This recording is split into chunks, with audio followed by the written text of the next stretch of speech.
Alhamdulillah wassalatu wassalamu ala Rasulillah wa ala alihi wa sahbihi wa man da'a bi da'watihi ila yaumiddin. Subhanaka la ilma lana illa ma 'allamtana innaka antal alimul hakim. Rabbi shrah li sadri wa yassir li amri wahlul 'uqdatam min lisani yafqahu qawli. Allahumma aftah alaina futuhal arifin warzuqna fahman nabiyyin wa ilhamal malaikatil muqarrabin wa an tutliqa bihi an alsinatina wa an tufarrija bihi an qulubina wa an tashraha bihi an sudurina wa an tasta'mila bihi an abdanina birahmatika ya arhamar rahimin. Walhamdulillahi Rabbil Alamin. Wa ba'du. Hari ini kita mulakan pengajian kitab baru 40 hadis akhir zaman, yang mana kita masuk muqaddimah dia lah, kan? Kalau sempat baca hadis pertama, kalau tidak kita hadis pertama ni pada bulan hadapan insya-Allah. Qala al-musannifu rahimahullahu ta'ala wa nafa'ana bi'ulumihi fid daraini. Kitab ni ditulis oleh almarhum Ustaz, disusun oleh Ustaz almarhum Ustaz Fahmi Zamzam lah. Sudah lebih dari 1400 tahun kita tinggalkan oleh junjungan besar Nabi kita Muhammad sallallahu alaihi wasallam.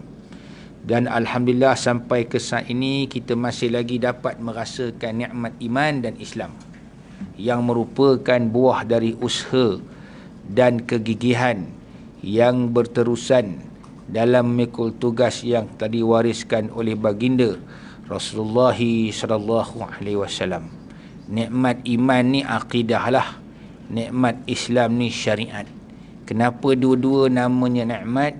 Dengannya kita kenal Allah, kita hidup beragama, kita hidup berdisiplin, kita hidup bersyariat, kita hidup bertuhan.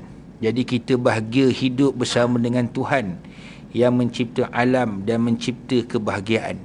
Kebahagiaan itu ada dalam hidup bila mana hidup itu mengikut corak syariat.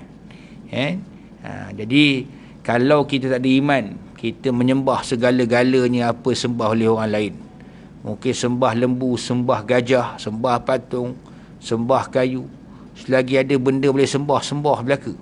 Kalau tak ada Islam, kita makan semua. Bangkai kita makan, tikus, cicak kubing. Tersilap buaya pun kita makan. Bukannya buaya makan kita, kita makan buaya. Kalau ada dinosaur pun kita makan. Kan? Dinosaur pun takut kita dah. Sebabkan ada nikmat iman Islam ni, maka kita ni ada, orang kata apa, guideline dalam hidup. Kan? Pandang hidup. Taklah kita orang kata main redah je. Kan? Main menerjah je. Gitu. Jadi tugas Rasulullah dan para sahabat menyebarkan Islam ni lah lebih 1400 tahun sampai pada kita hari ni. Para sahabat tabi'in dan alim ulama silih berganti memikul tugas sebagai pewaris Nabi, warasatul anbiya lah. Mereka sentiasa aktif dalam tugas dan tidak mengenal noktah akhir di dalam perjuangan. Dengan semangat inilah Islam sampai ke negara kita. Dan hingga ke saat ini umat Islam merupakan 1/5 dari penduduk dunia. Sejak zaman Sayyidina Osman kan, Islam ni tersebar di negara kita. Jadi maknanya dalam kalangan para salafus salih lah, para sahabat. Dia sampai ke Nusantara. Jadi bukan sekadar dekat tempat kita je, timur dan barat. Dikatakan dalam sejarah tu, Cina tu lebih awal Islam daripada kita. Dia hantar dia punya pendakwah duduk dekat mana? Duduk dekat Pulau Besar, dekat Melaka tu. Gitu. Sebab tu Pulau Besar banyak kubur para alim ulama, kubur para pendakwah. Dan dia zaman dulu ni kalau diikut kiranya 1/5 lah dari penduduk dunia. Sekarang dah banyak lah, termasuk Eropah sekali. Walaupun dari masa ke semasa umat Islam selalu timpa malapetaka dan menghadapi bermacam-macam ujian. Ni nama dia fitnah. Dalam bahasa Arab panggil fitnah. Tuan-tuan jangan ingat fitnah dalam Quran lah hadis tu makna fitnah tuduh orang tu. Fitnah tu macam-macam maksud. Nanti kita belajar hadis tu jumpalah perkataan tu. Namun dengan limpah kurnia dan kasih sayang Allah Ta'ala, umat Islam masih wujud dan masih lagi punya nilai agama dalam kehidupan walaupun kita mengakui adanya kekurangan di sana dan juga di sini. Umat Islam ni memang umat yang Allah sayang. Dalam hadis Nabi SAW, walaupun dia ni lagi lemah, tak apalah, kita pakailah sebagai hujah, kan. Bukan nak berhujah maknanya benda tu kita kata salah, memang betul. Sebab berdasarkan kepada hadis-hadis yang lain. Contohnya ada hadis sahih mengatakan, Inna Allah iza habba abdan ibtalah. Bila Allah kasihkan seorang hamba tu, Allah uji dia. Satu pula ada hadis lemah kata, Inna ummati ummatun marhamah, la inna ummati ummatun marhumatun la azaba 'alaiha fil akhirah azhabuha fid dunya, sampai habis hadis tu. Umat aku ni umat yang dirahmati, yang disayangi. Azabnya tak ada kat akhirat, tapi azabnya kat dunia je. Ujianlah, fitnah, dan juga malapetaka Allah nak uji mereka. Itu dia. Ya. Jadi ujian macam-macam. Ada yang kena bunuh, kena halau, kena itu, kena ini. Tapi Allah Ta'ala masih berikan limpah kasih sayang kepada mereka ni. Ya. Walaupun di kalangan orang Islam ada yang tak semayang, ada yang gitu, ada yang fasik, ada yang macam-macam. Al-Quran dan hadis adalah pusaka ditinggalkan oleh Rasulullah SAW kepada umatnya. Mereka tak akan sesat dan lenyap dari permukaan bumi ini selama masih pegang teguh pada keduanya. Syarat pegang Quran dan Sunnah yang Nabi pesan. InsyaAllah kita akan baca nanti hadis tu dalam bab inilah. Mereka tak akan sesat dan lenyap dari permukaan bumi selama masih pegang teguh pada kedua-duanya. Quran dan hadis. Al-Quran dan hadis adalah pegangan yang tak luntur dan sumber segala kekuatan serta keterangan yang lengkap dan jelas tentang identiti Islam itu sendiri. Dia kalau manusia, dia makan, dia kuat. Bila dia berlatih senjata, dia tangkas. Bila dia pandai menggunakan senjata, dia hebat. Itulah juga pegangan akidah. Bila dia ambil Quran dan hadis sebagai pegangan, dia kuat dia. Dari sudut apa, keimanan dia, kerohanian dia. Macam kita hari ni kan, kenapa kita mengalami masalah jiwa, kekosongan, sebab kita tak pernah baca Quran. Atau baca Quran tapi ada pula dia punya tradisi dia. Macam malam ni baca Yasin, tu jelah. Besok pagi surah Al-Kahfi. Tunggulah pagi Khamis minggu depan dengan Jumaat depan, baru balik baca Yasin semula dengan Kahfi. Hari lain mengopi. Itu jelah. Kan? Ngetih ngopi. Masa lain tak baca Quran. Ni kita tak baca hadis. Itu ulama-ulama hadis jumpa je perhimpunan, jom kita baca hadis. Padahal baca je kata dia, baca hadis. Kalau nak dihuraikan lagi macam kita punya, lagi baguslah kita hurai dalam kuliah-kuliah macam ni. Baca Quran, hadis ada kekuatan jiwa kita. Sebenarnya segala permasalahan dihadapi oleh umat Islam sepanjang zaman, baik telah lalu, sedang dan akan datang, semuanya diterangkan oleh baginda sallallahu alaihi wasallam. Jadi ada 3 dimensi dalam hadis Nabi berdasarkan mukjizat Rasulullah SAW yang Allah kurniakan, iaitu menceritakan perkara yang sudah berlaku, perkara yang sedang berlaku, dan perkara yang akan berlaku. Yang miracle-nya ialah benda yang belum berlaku. Itulah perkara yang akan berlaku. Kata orang in the future. Kan? Ini adalah hadis peristiwa akhir zaman.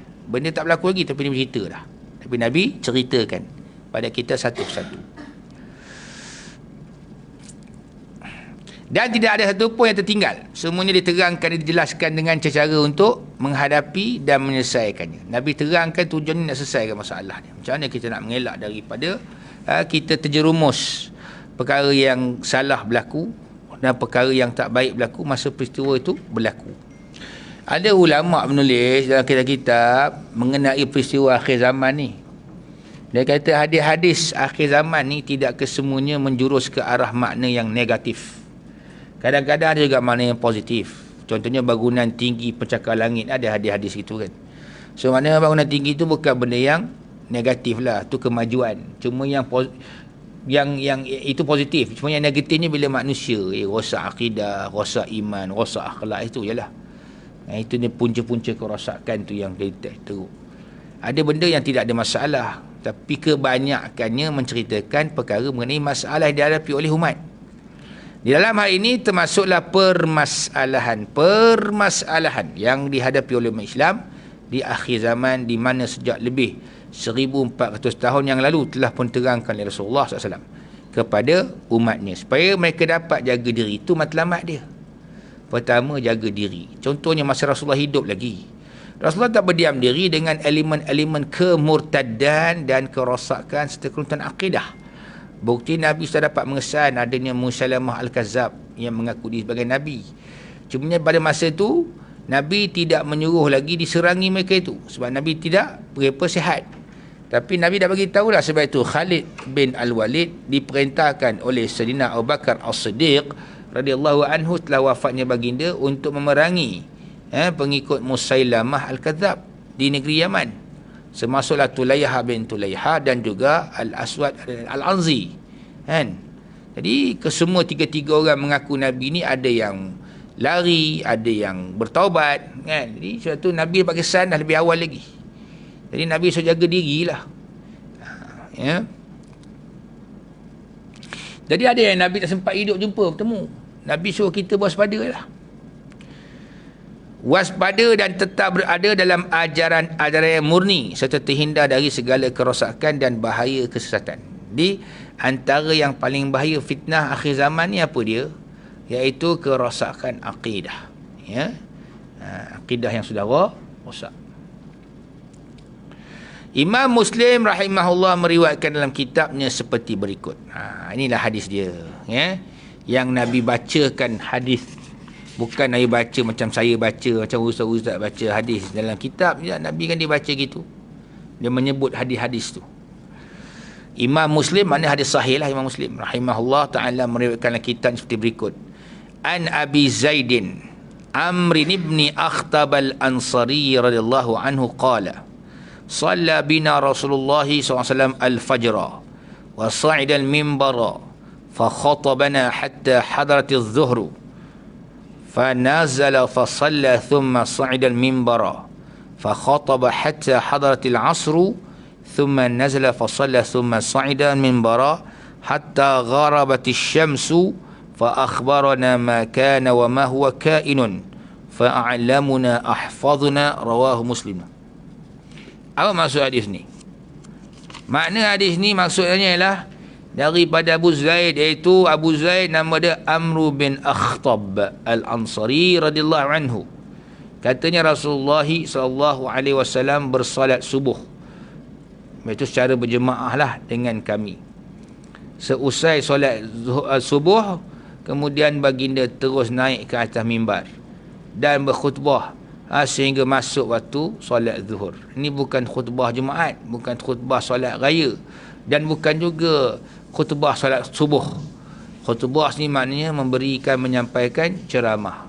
Kita hari ni nama macam-macam. Ada panggil taujihat, ada panggil tausiah, ada panggil tazkirah. Kalau yang formal hari Jumaat, hari raya, istisqa, khutbah, gerhana khutbah. Ala kulli hal, semuanya maknanya adalah ucapan, speech, kan tak? Delivery speech, kan? Dia bagi menyampaikan dia punya ucapan. Benda samalah ucap. Cuma specialnya kita ni bila khutbah, baca khutbah. Kita tidak berkhutbah hari ni, kita membaca khutbah. Jadi boleh santai-santai aja, kan? Yang mendengar tu boleh tidur sebab dia boleh baca sendiri dalam Google. Dia tanya Syekh Al-Googli, dia type je, kalau jaiz khutbah jaiz, kalau jawi khutbah jawi. Senang. Jadi hadir tu nak cukupkan syarat solat Jumaat, nak lepas azab kubur dengan azab neraka je. Gitu. Setempat lain dia berkhutbah seronok. Setakat ni dua negara je saya tahu kita berkhutbah. Pertama Malaysia, yang kedua Saudi Arabia. Jadi kita ni banyak ikut Saudi Arabia lah. Ibadallah ittaqallah awsikum wa iyaya bittaqwallahi faqad fazal muttaqun. Tu kalau 10 kali baca khutbah tu, kan, imam saghir pun boleh ingat. Imam saghir, imam kocik, kan, imam tayaspe pun boleh hafal, kan. Last sekali, innallaha ya'muru bil adli wal ihsan wa ita'i dzil qurba wa yanha 'anil fahsya. Orang yang tak tahu bahasa Arab pun tahu dah itu penghujung khutbah. Jadi siapa-siapa yang tidur tu dah boleh bangun dah. Innallaha ya'muru bil 'adli wal ihsan wa ita'i dzil qurba. Kan, apa tu? Pak Arab dia ingatkan kita bercakap Arab. Lepas tu khatib tu dihafal. Assalamualaikum warahmatullahi wabarakatuh. Dah tahu cakap apa punya. Aku hafal je. Ini je. Allahu akbar. Ini Nabi berkhutbah, kan? Dia berkhutbah. Itulah dia hadis yang dibaca sampailah solat zuhur. Kemudian baginda turun dari mimbar, kan, sembahyang zuhur dulu. Sembah bersama kami. Setelah selesai solat Zuhur, baginda terus naik lagi ke atas mimbar dan menyambungkan khutbahnya sampai waktu asar. Subhanallah. Tak makan tengah hari. Makan pagi, breakfast, tidak makan Zuhur waktu tengah hari tak ada. Sampai waktu asar. Maka baginda turun dari mimbar dan salat asar sama kami. Setelah selesai salat asar, baginda naik lagi ke atas mimbar dan melanjutkan khutbahnya sehingga tenggelam matahari. Maghrib lah. Baginda beritahu apa dalam khutbah itu? Apa-apa kepada kami yang telah terjadi dan apa-apa yang bakal terjadi. Itulah peristiwa akhir zaman yang bakal terjadi. Maka sesiapa yang terpandai di antara kami, dialah yang paling banyak menghafalnya. Hadis riwayat Imam Muslim. Ada sahabat yang paling pandai sekali, paling ingat, daya ingatan paling kuat, dia hafal semua tu. Dan dibacakan, diriwayatkan kepada para sahabat yang lain. Dalam khutbah baginda sallallahu alaihi wasallam yang panjang itu telah diterangkan hal-hal yang berkenaan dengan makhluk dari permulaan penciptaannya hingga ke akhir zaman, dan perkara-perkara yang berkaitan dengan alam barzakh dan hari kiamat. Dia ada satu kitab tu lengkap habis, daripada permulaan ciptaan Nabi Adam alaihissalam sehinggalah hari kiamat. Macam mana kitab yang tulis oleh Imam Al-Qurtubi, nama kitabnya At-Tazkirah. Itu penuh semua. Semua ada, termasuk pandangan itu secara akademik lah. Berkata Huzaifah bin Al-Yaman, penyimpan rahsia Nabi SAW, nama-nama orang munafik semua ada kat dia. Dia panggil macam setiausaha sulit lah. Setiausaha sulit Nabi, namanya Huzaifah bin Al-Yaman. Terkadang aku terlihat sesuatu yang telah aku lupakan. Jadi apa Nabi sebut tu, dia lupa. Dia kata apa? Maka kembali ingatanku kepada khutbah Rasulullah SAW. Bila dia tengok saja dengan mata kepala dia, baru teringat Nabi pernah cerita benda itu dalam khutbah yang lampau.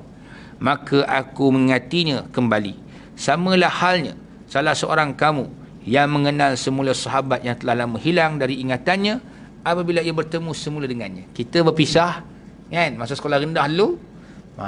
Bila dah grad kerja kan, jumpa tengok, kamu ni bukan dengan nama sekian. Iyalah, sekolah sekian. Betul lah. Bilik darjah nombor sekian. Betul lah. Guru kelas sekian. Memang tepat sungguh kan. Baru teringat kan, kamu ni dulu ke yang mokok dalam jamban? Itu yang lain bilik air tu. Tak, taiko tu ni. Dia ingat balik kan, yang tegur tu kan, kawan-kawan kan. Dia kata memanglah aku memang isyak okok lah ni. Kau pula tokan dia kan. Tokan tu apa tuan? Tokan kan. Yang gelap tu faham. Tukang jual je tokan. Tokan je kau. Itulah cerita dia kan. Dia ingat balik. Maka dalam buku ini akan kita nukilkan, pindahkanlah beberapa buah hadis tentang peristiwa akhir zaman dan gambaran yang jelas terhadap permasalahan yang dihadapi oleh umat Islam di masa ini. Ya, kita baca hadis tu dan kita sering mengingatkan orang umat Islam hari inilah tentang peristiwa yang bakal terjadi, dan ada yang kita baca ni pun sudah pun terjadi. Sebab apa? Yang Nabi cerita ni 1400 tahun dulu. Maknanya Nabi ceritakan berlaku zaman kita hari ini. Maka sudah tentulah kita baca ni, jumpalah kita hari ini. Tapi yang miracle-nya, yang mukjizatnya, yang betul-betul ajaibnya, dia dah cerita lebih pada 1400 tahun dulu. Nampak? Mudah-mudahan dengan mengikut garis panduan yang diberikan oleh junjungan kita ini, dapatlah kita menyelesaikan permasalahan yang kita hadapi, dan terbukalah depan kita jalan yang bawa kepada keselamatan dunia ini dan kepada kebahagiaan yang kekal di akhirat nanti. Jadi kita baca ni, dia nampaklah, kita kena standby, akan berlaku begini. Akan berlaku gini, kita kena bersiap sedia. Kita kena waspada. Gitu gini kan. Sebelum kita mengakhiri muqaddimah ini, eloklah kita mengambil suatu peringatan daripada sebuah hadis Nabi SAW yang berbunyi, An Abi Hurairah radhiyallahu anhu anna Rasulullah sallallahu alaihi wasallam qala iza qala ar-rajulu halakan nasu fahuwa ahlakuhum, rawahu Muslim. Sebenarnya hadis ni dia ada dalam kitab lama dia. Hadis lama, tapi hadis baru ni dia masuk dalam mukadimah kan, tu beza dia. Hadis riwayat Muslim ni maksud dia apa dia? Daripada Abu Hurairah radhiyallahu anhu, bahawasanya Rasulullah SAW bersabda, jika ada seorang berkata, orang ramai sekarang ni sudah rosak, maka orang yang berkata itu sendiri yang paling rosak di antara mereka. Betul lah. Kita jangan baca hadis ni tanpa ikut huraian. Ulama' ni huraikan dulu. Maknanya kalau kita baca jadi, kita kata, oh jangan sebut orang hari ni rosak, orang hari ni jadi kufur, orang hari ni munafik, orang hari ni fasik, hari ni orang buat maksiat, rosak akhlak muda-mudi. Boleh kita cakap gitu? Kalau kita sekali baca hadis ni, tak boleh cakap gitu. Macam tu beza baca hadis dengan belajar hadis. Nampak tuan-tuan? Kalau tuan-tuan biasa dengar lah orang kata, ini nak baca hadis riwayat ke dirayat? Kan? Dia ada dua kaedah dia. Riwayat baca je. Nabi radhiyallahu anhu qala nanti kalau saya India lah. Macam tu. Dia riwayat je. Dapat dia kan. Ada lagi dirayah. Dirayah ni jenis kita jadi dirayah ni. Kita nak tahu apa isi kandungan maksud dia. Ni saya pun tak gerti tak. Saya bukan ahli. Ni tentu saya baca hadis ni ahli hadis tak. Kan? Ahli hadis bukan, ahli hadis bukan. Tu dia. Kalau hadis lagi jauh lah kan. Jadi apa kita baca ni bolehlah kita mengembang-ngembangkan, menghurai-huraikan, mengikut huraian para ulama. Baik, apa kata Imam An-Nawawi rahimahullah berdasarkan hadis yang kita baca hari ni, iaitu satu hadis daripada muqaddimah ni, ketika menulis hadis ini dalam kitab Riyadhus Shalihin. Maksudnya ini kita terkenal, ditulis oleh Imam Nawawi daripada hadis 40.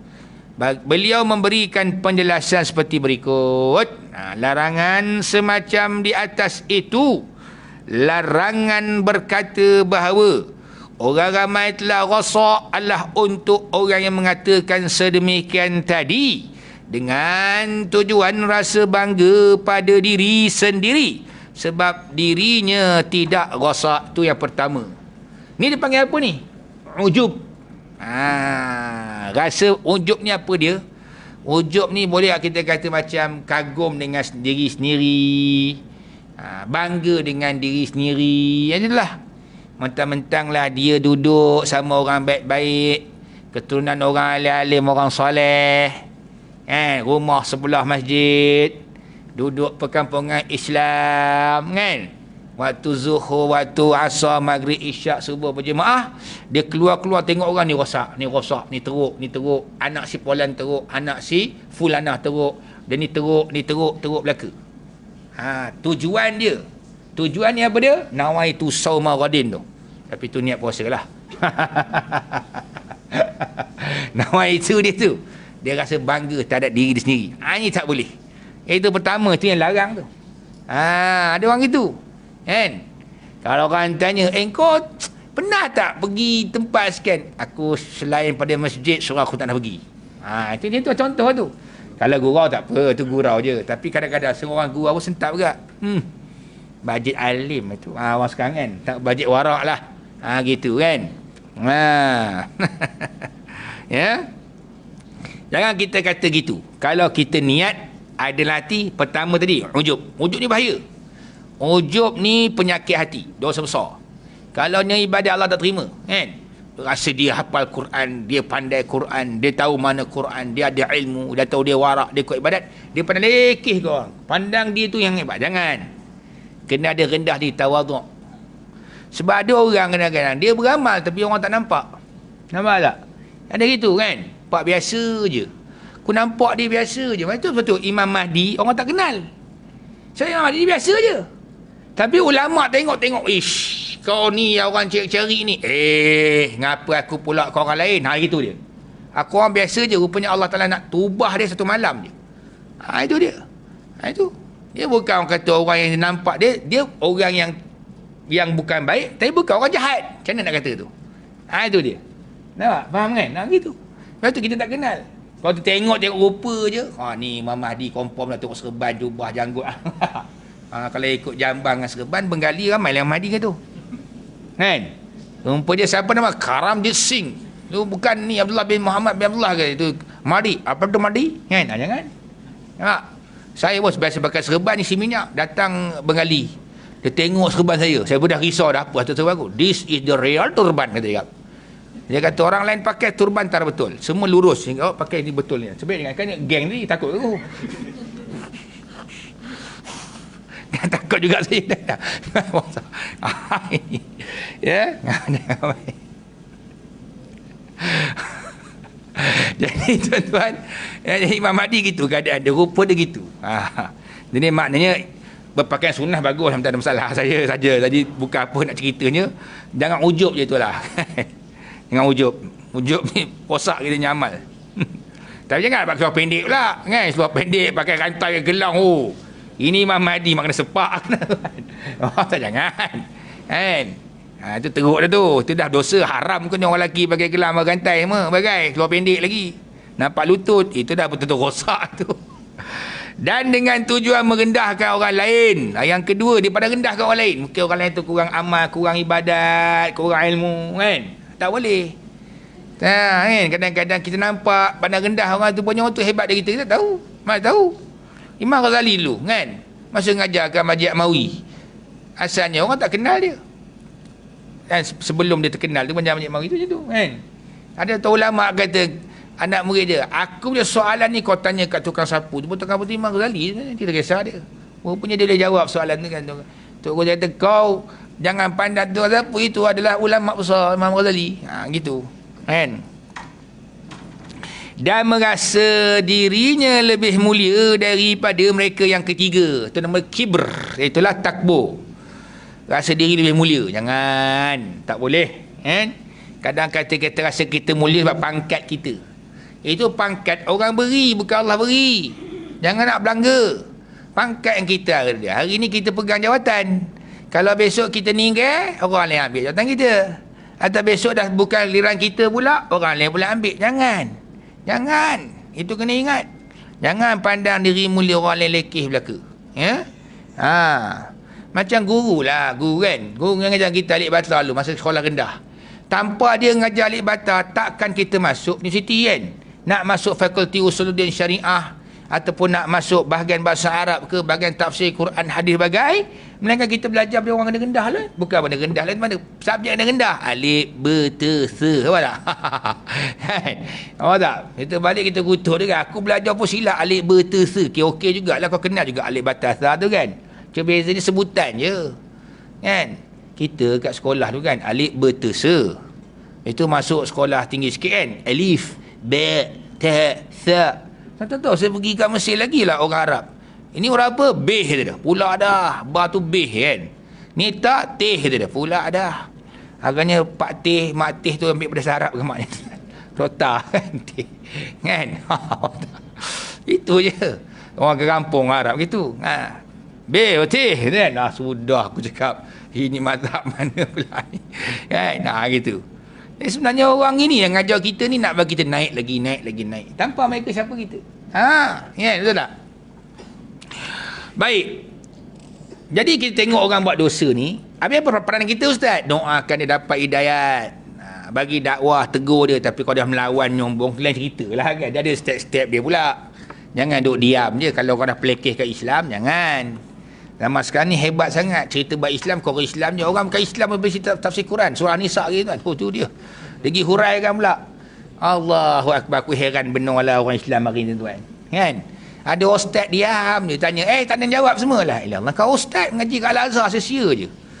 Tahu tak? Entahlah. Ya orang bukan Islam duk diam lah, tak payah cerita lah. Kan kita hurai kitab dulu kan, ada kata kita hina agama dia pula. Nampak tak? Allah, kan tak ada orang yang boleh gantikan Dr. Zakir Naik dia kan. Ahmad Didat ada kan, tapi kan takut sentap pula. Maka yang demikian ini adalah haram hukum. Jangan, 3 perkara jangan buat. Sama ada kita ujub, ataupun kita rasa apa lagi, ujub, rasa sombong tadi kan, ataupun kita takbur lah. Ataupun kita rasa diri kita mulia kan. Jangan. Dan kadang-kadang kita pandang lekeh kat orang dengan dosa dia buat pun, nanti patah balik kita balik. Ingat tu. Man aba akhahu bi zanbin iqtarafahu falam yamut hatta yaqtarifahu. Lebih kurang itulah hadis dia. Makna dia, maksud dia gini. Kamu lekehkan saudara kamu dengan dosa dia buat. Betul tak? Nanti sebelum kau mati, kamu juga akan buat dosa yang sama. Kau panggil dia penyamun dia tiap hari. Rupanya dia kawan kau baik kau tak? Kau baik dengan penyamun. Itu heran tu. Dan kau kata aku penyamun baik. Rupanya kau samun juga sekali. Gitu. Kan? Jangan. Nak kata orang buat tu rupa dia serupa sekali juga. Nabi kata Tak akan mati dia, melainkan dia akan melakukan benda yang sama. Jangan buat main. Tu. Boleh faham tu? Kata orang Arab, fahima man fahima wa jahila man jahila. Yang faham, yang tak faham nak agak. Ada pun orang yang berkata seperti ini kerana ia melihat ni nak kurangnya perhatian orang ramai tak ada agama mereka, serta didorong oleh perasaan sedih melihat nasib yang dialami oleh mereka, orang Islam lah, dan timbul dari perasaan cemburu tak ada agama, maka perkataan itu tidak ada salah. Ini boleh. Tengok orang dah tak belajar agama, teruk orang sini, orang kampung ni, kenapa? Tengok kuliah tak ramai, yang ramai kenduri je. Faham tak? Dia kena ubah sikit kan. Macam mana ubahnya? Kita buat ceramah ada kenduri. Sebab kata Ustaz Haryanto lah, betul juga. Kita pergi tulis ceramah perdana besar, jamuan makan kecil. Cuba terbalik sikit tulis, jamuan makan kan, selepas ceramah perdana kecil je. Jadi orang mesti datang kan. Kita pergi masjid ni, kata ada jamuan perdana, menu berani gam kan, pergi punya. Tuan-tuan, sebenarnya jamuan ni kita buat, tapi lambat sikit lah lepas ceramah perdana Pak Isya. Member tengok boleh poster, betul lah, dia besar tu sebenarnya jamuan makan, yang kecil tu selepas ceramah perdana. Dengar ceramah dulu kan, dengarlah ceramah dulu gitu ya. Ada tu ulama Arab masa belajar kat Mesir, nama Syekh Alil Kamali. Dia puji lah kat masa dia duduk kat Brunei. Dia kata sama yang cerita orang Malaysia ni kan. Dia kata orang Malaysia ni bagus, kreatif. Kenapa Syekh? Dia buat ceramah saya ada makan. Dia ramai orang datang. Dia kat Mesir tu silap tu. Patut dia buat makan, buat tu ramai orang datang. Orang nak mengaku ni bagus kan. Gitu. Ataupun kita kata orang kurang ambil berat pasal buat agama kan, banyak buat mungkar, kita marah. Boleh cemburu dengan agama ni. Cemburu pasal apa? Cemburunya orang tak ambil tahu pasal Islam. Tak kisahlah amar ma'ruf nahi munkar kan, anak dara dengan pemuda-pemudi duduk dekat-dekat, berjoget-joget dalam majlis-majlis kan. Dah rapat-rapat tuan-tuan lah. Takkanlah kau plastik tak ada nafsu langsung tuan-tuan kan. Dah kau bergerak sana bergerak ni, dah gerak semua gegar belaka tuan-tuan kan. Nampak tak? Ini dia masalah dia. Usaha katalah orang-orang biasa je, kita pakai serban jubah pun dah rasa lain macam. Jadi betul jangan nipu lah, dia kata kan. Betul Islam mengharamkan percampuran lelaki perempuan cara bebas, kena asingkan. Ini pula zamannya dia pula ada semayang, tak apa, campur lah. Sebenarnya apa masalah, tak, jangan diskriminasi. Tu dia, la ilaha illallah tuan-tuan. Macam-macam orang sekarang ni. Dalam hadis kita belajar dia ada ni. Benda tak zaman Nabi itu zaman korang ada. Ni berlaku kan. Isteri jadi imam untuk suami. Nampak? Macam-macam. Aku tengok dah pening balik tengok sekarang ni. Kan? Baik. Kita rasa sedih. Tak apa, boleh. Perkataan tu cakap boleh, tak ada masalah. Itu tak salah. Sebab kita rasa sedih tak ada apa berlaku pada agama kita, kepada orang Islam kita. Demikianlah yang dijelaskan oleh para ulama, dan begitulah cara mereka menghuraikan permasalahannya. Di antara alim ulama yang berpendapat begitulah Imam Malik bin Anas. Ini terkenal lah. Siapa Imam Malik bin Anas? Itulah yang pengasas mazhab Maliki. Al-Khattabi, ya, Al-Humaidi dan juga lain-lain. Semua cakap benda yang sama lah. Bukan Imam Nawawi seorang je. Maka hendaklah hari ini menjadi satu peringatan pada kita bila menghuraikan hadis akhir zaman seperti apa yang dituliskan di sini, yang banyak mendedahkan tentang kemunduran umat Islam dan kemerosotan moral mereka. Bila kita belajar di sini kan, jangan duk pandang leki orang.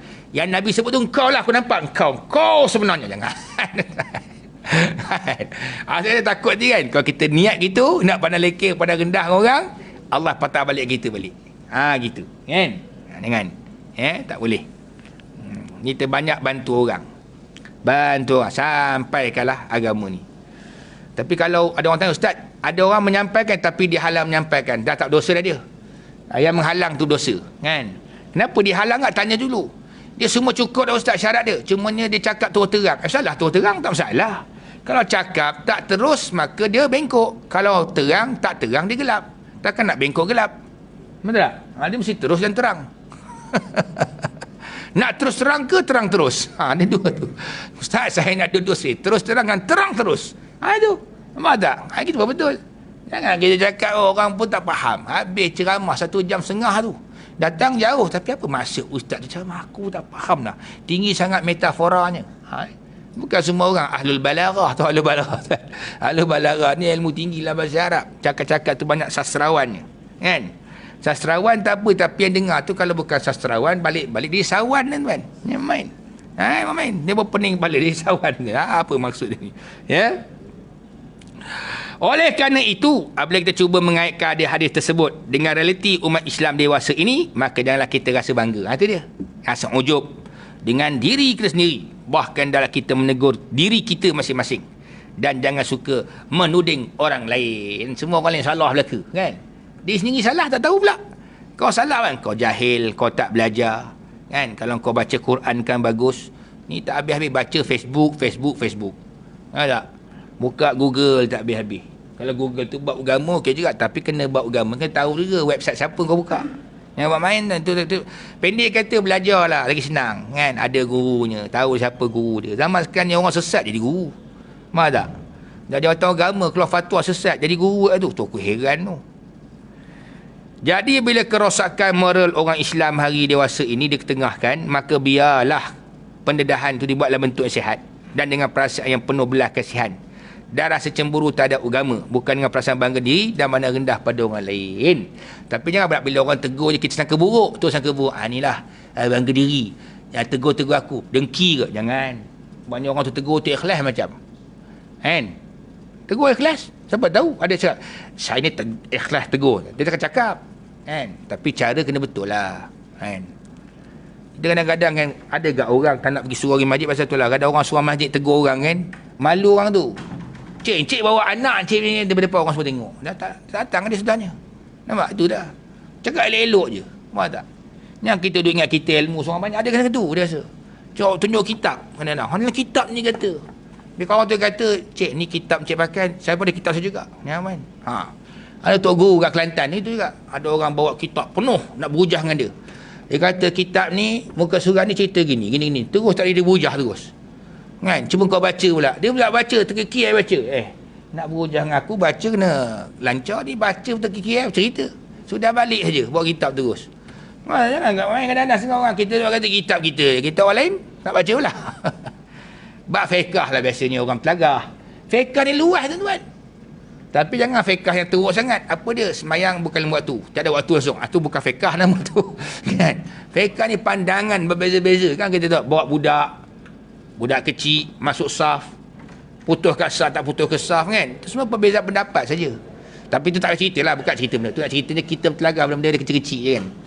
Mudah-mudahan Allah Ta'ala mencucui rahmat dan juga taufik kepada kita dan juga hidayah daripadanya, amin ya rabbal alamin. InsyaAllah hadis yang pertama, hadis takwa dan perpaduan asas keselamatan akhir zaman ni kita akan baca pada kuliah kita. Maaf tuan, saya habis awal sikit sebab saya kena balik ke Gombak UAE semula sebab ada urusan penting. Subhanakallahumma bihamdik asyhadu an la ilaha illa anta astaghfiruka wa atubu ilaik. Wabillahi taufiq wa hidayah. Wassalamualaikum warahmatullahi wabarakatuh.